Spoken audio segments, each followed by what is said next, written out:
On de la raconte sur Europe 1. Benjamin Muller est un vilain petit rapporteur. Néanmoins, bonsoir. Bonsoir à tous. C'est un type qui écoute la concurrence toute la journée et qui vient et qui se moque. Oui. De quoi allez-vous particulièrement aujourd'hui. Écoutez, aujourd'hui, j'ai entendu un naufrage, une interview où un invité vient pour se défendre et plus il parle, plus il s'enfonce. Cet invité, c'est Jean Lassalle, ex-candidat à la présidentielle. Il est aujourd'hui accusé par plusieurs femmes d'agression sexuelle. Il est évidemment présumé innocent. Et il s'est rendu donc sur RTL ce matin pour se défendre. Mais donc, c'était pas génial, sa défense. Exemple. Alors, monsieur Lassalle, toutes ces accusations, c'est vrai ou c'est faux ? Il n'y a pas de fumée sans feu. Ça, non. Parce qu'on n'arrive pas aux fesses comme ça. Ni au sein, d'abord. Oula, quoi ? Qu'est-ce qu'il dit ?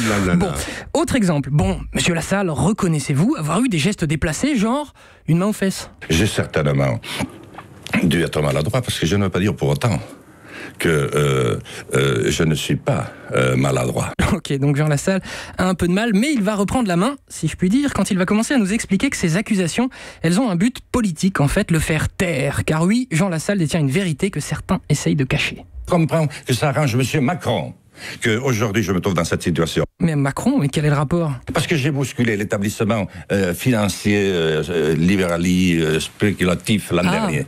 Et je continue à le faire. Je dis un certain nombre de choses, comme Siemens, Alstom actuellement, et il faut me faire taire. Ah, c'est un complot en fait, tout ça, je comprends mieux. Tout va bien. Des nouvelles de notre Premier ministre. Édouard Philippe. J'ai écrit en gros son nom sur ma feuille parce que je retiens jamais son nom. Édouard Philippe, je trouve c'est dur. Bon bref, c'est pas la question. Édouard Philippe donc sera l'un des invités de l'émission Au Tableau dimanche sur C8. Au Tableau, c'est cette émission où des politiques répondent aux questions d'enfants. Extrait. Elles sont comment vos relations avec les Républicains ? Elles sont variables. J'ai encore, heureusement d'ailleurs, plein de copains dans le parti Les Républicains. Mais j'aime pas ce qu'ils sont en train de devenir. Parce que je trouve qu'ils sont de plus en plus à droite. Voilà, l'idée qu'un enfant de lui-même demande quel est l'état de ses relations avec les Républicains. Est-ce que vous trouvez ça crédible ? Pas une seconde, mais de toute façon, ces émissions qui sollicitent des enfants sont toujours bidons, sont toujours des adultes qui écrivent les questions. Bah oui, et puis les enfants comme nous, d'ailleurs, ils s'en foutent un peu de cette réponse. Et puis ça n'a aucun intérêt d'écouter les questions d'un enfant parce qu'il n'a pas maturé. Donc, ça n'a pas d'intérêt ? Non. Allez, du coup, deuxième extrait. Vous soutenez qui pour la présidence du parti ? Personne. Non, mais personne, c'est leur truc, quoi.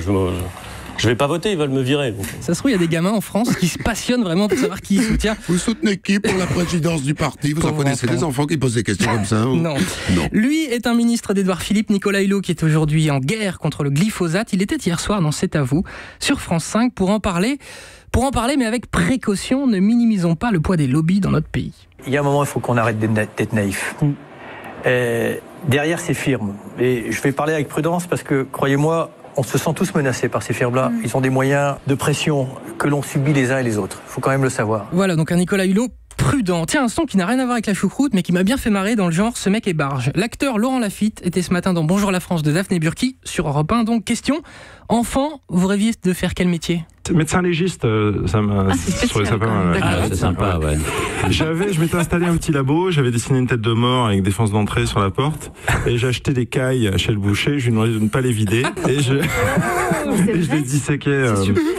Ouais, j'avais même fait pipi dans du bleu d'éthylène, pour voir ce que ça faisait.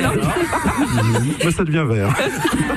Et vu votre passion pour les fédifs, vous aurez bien vu légiste, vous, Christophe. Non, mais, alors, ce qu'il faut savoir, j'en profite pour le dire, c'est qu'en général, médecin légiste, c'est pas du tout valorisé dans le cursus de médecine. D'ailleurs, il n'y a pas de formation de médecin légiste. Et en général, ce sont les derniers ou les gens qui sont au placard qui s'orientent vers médecin légiste. C'est absolument pas un truc dont on rêve petit. Bah, il faut dire qu'il y en a un. Voilà, Laurent Lafitte. Alors, regardons ce qui se passe dans l'actualité des médias. Déjà, maintenant. Christophe, je sais que vous écoutez tous les jours André Berkoff sur Sud Radio. Je sais aussi que malheureusement aujourd'hui vous n'avez pas pu, donc je suis sympa. Je vous passe son sommaire, un sommaire comme toujours hétéroclite. Eh bien, nous allons parler de voyages en hélicoptère. Nous allons parler des adieux de la boutin de la République. Nous allons parler de Baccarat. Nous allons parler de Lafarge. Et nous allons parler vaccin parce que nous sommes de plus en plus dans tous nos États. Voilà, je comprends que vous adoriez cette émission, cher Christophe. Ce matin... En même temps, il y a une gouaille. Ah, voilà, oui, on peut pas dire l'inverse. Ce matin, Philippe Vandel, qui lui aussi a une gouaille dans Village Média, recevait Laurence Ferrari, qui était sur iTélé avant Bolloré, qui est aujourd'hui l'une des rares à être restée donc sur CNews. Vandel lui a demandé pourquoi elle n'avait pas fait grève au moment où toute la chaîne était en grève à la fin d'iTélé. Réponse. Faire la grève, c'est détruire l'outil de travail. Ça a été le cas. Voilà. Le résultat, c'est que, encore une fois, on a détruit l'outil de travail. Ah, c'est la grève qui a tué la chaîne. Moi, naïf, je pensais que c'était surtout le fait d'avoir viré ou aidé à partir les gens sachant fabriquer une télé en continu. Je suis bête. Autre question. Joker. Vous dites rien, c'est une amie, tout va bien.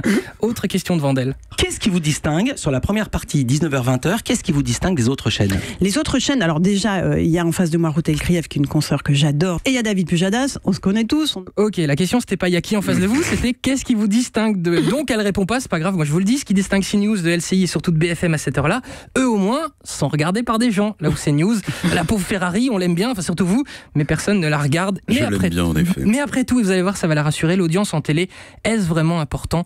Eh bien non. Pour Patrick Sébastien, qui était dans La vie devant soi, l'émission d'Isabelle Quenin tout à l'heure sur Europe. Quand une émission de télé, Angers aujourd'hui, ils font un carton à la télé, ils ont fait 4 millions de téléspectateurs. Et 4 millions de téléspectateurs, c'est 62 millions qui en ont rien à foutre. Et oui, l'audience, c'est pas important. Laurence Ferrari peut se rassurer. Europe 1.